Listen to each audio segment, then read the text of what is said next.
Hello, everybody. My name is Braylon, and today I'm coming at y'all with the first NFL divisions prediction. We're going to start this one off with the NFC East, which in my opinion is going to be the most interesting division.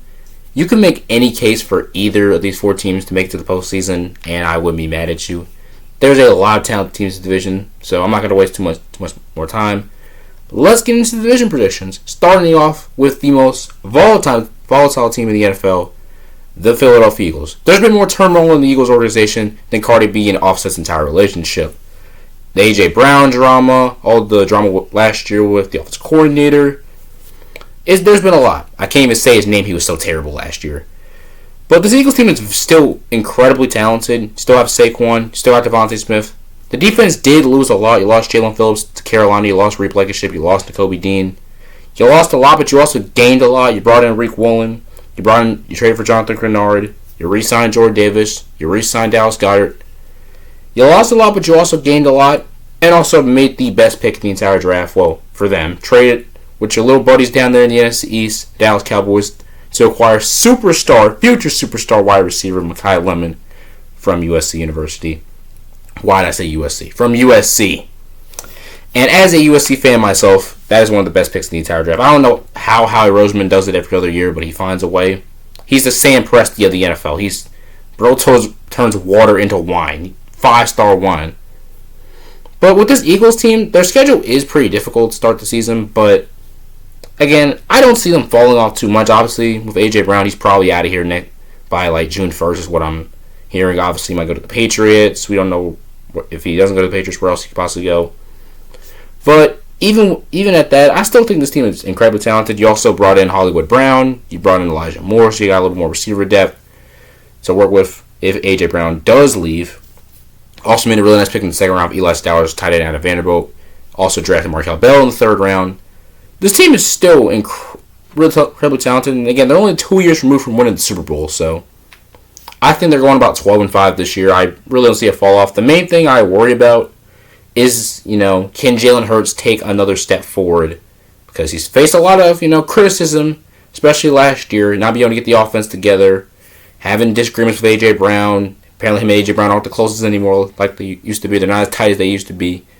And Jalen Hurts is faced a lot of criticism, a lot of backlash. Many are saying he's not even a top 15 quarterback. I do disagree with that. I don't think Jalen Hurts is the top 5 quarterback, though. I feel like he's just one of those guys, he's overrated and he's underrated at times. He's put in the spots where, it's good to put him, and he's put in the spots where it's not good to put him. He's overhyped and then he's underhyped. It's a very weird thing. I'm probably going to do a full video on Jalen Hurts in the future. Let me know if y'all want to see that. Like and subscribe for that. But it's really going to come down to whether he can fit into this offense. The new offense with Sean Mannion as the offensive coordinator. Are they going to be able to gel better than what happened with Kevin Patullo last year? We'll have to see. Can the offensive line improve last year? Can Saquon Barkley bounce back after kind of a down season for his standards last year? Can Devontae Smith be the true number one? One with A.J. Brown most likely gone. We'll have to see, but again, I don't see this Eagles team taking a fall off. I see them improving. I see them going 12-5 and winning the NFC East for the second straight year. To my second place team in the NFC East, I have the Dallas Cowboys. The Cowboys are a very interesting team. Their offense, man, I'm one of those guys. I love offenses. The Cowboys have one of the most fun offenses in the league last year. It was so cool to see them just hit on all cylinders last year. Dak had one of his best seasons ever. Javonte Williams came out of absolutely nowhere to have an incredible season. And, of course, the two tandems, CeeDee Lamb, George Pickens, incredible season last year. The only problem is their defense was completely and utterly awful. For one of the worst defenses I've seen from a Cowboys team in a good minute. Probably not worse than the 2020 defense, but it was pretty bad. So what did they do? They made a lot of improvements. Obviously, they traded for Quinn Williams at the deadline last year. And then during this year's NFL draft, I don't know. They hit a home run. They were able to get Caleb Downs, safety out of Ohio State's future superstar safety from the Ohio State University. They drafted Malachi Lawrence in the second round, drafted Deshaun Barman in the third round. I really like this Cowboys team overall. Obviously, the offense is going to carry this entire team. Also like the trade they made to go get Jalen Thompson also for the Cardinals.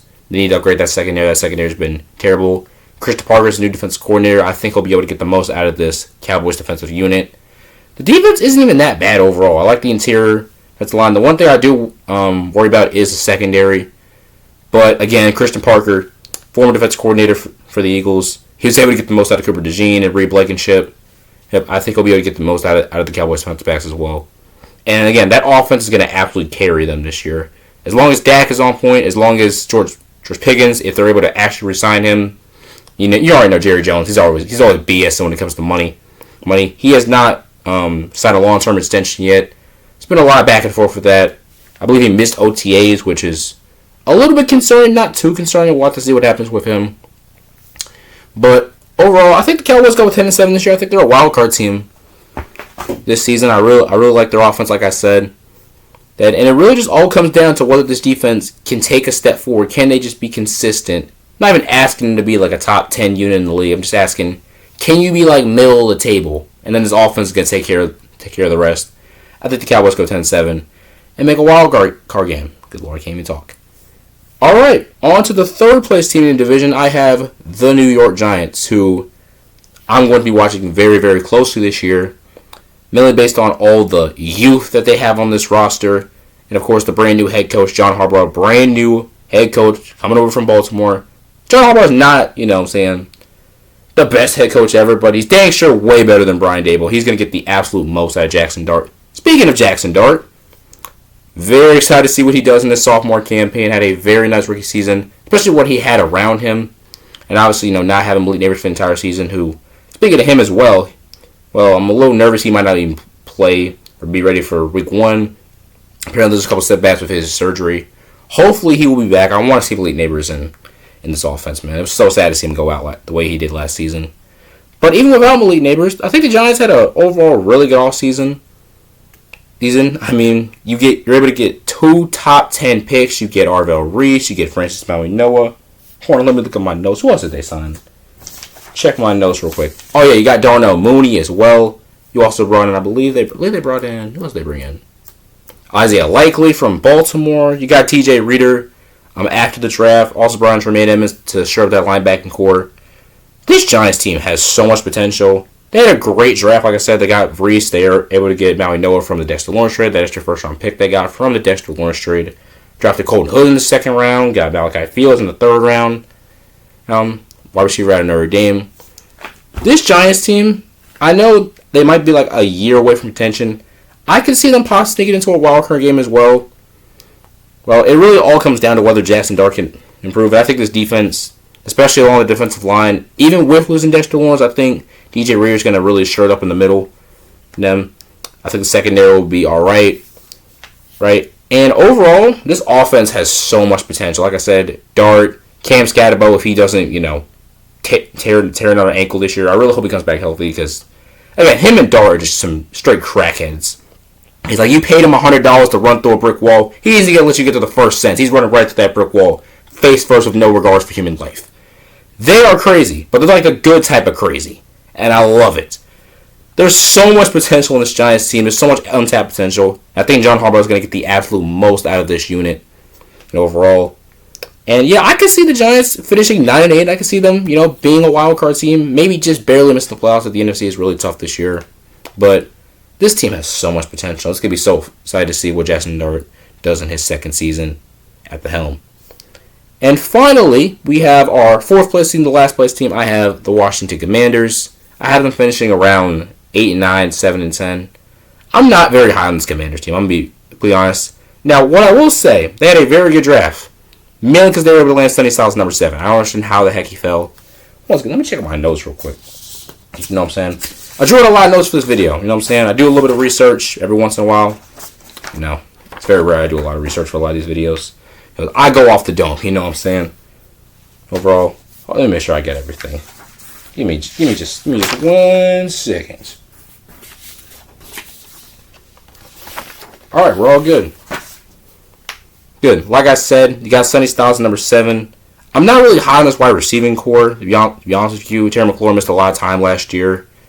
The run game can be a little bit better, but they did make a couple of nice signings. Nice free agency, brought in Adolphe Owe, signed Leo Chanel, Charles Menahu, trying to shore up that defense that was awful, disgustingly bad last year.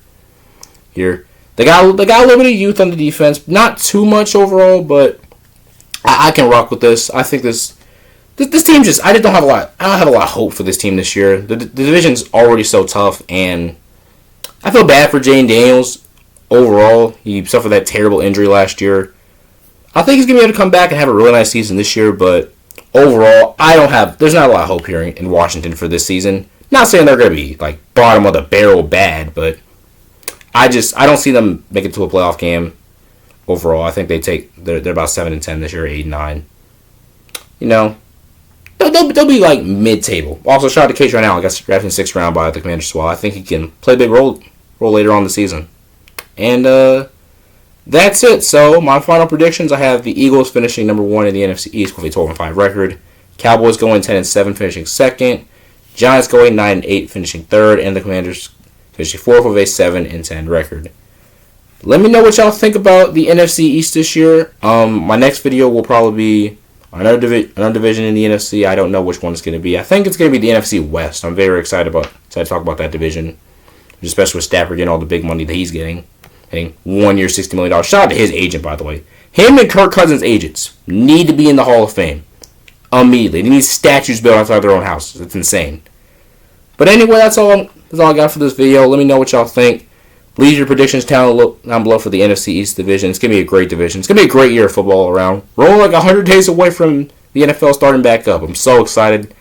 The NFL needs to come sooner, man. Yeah, I'm getting restless. That's all I got for y'all. Hope y'all love the video. And as always, God bless you. Have a good day. Peace.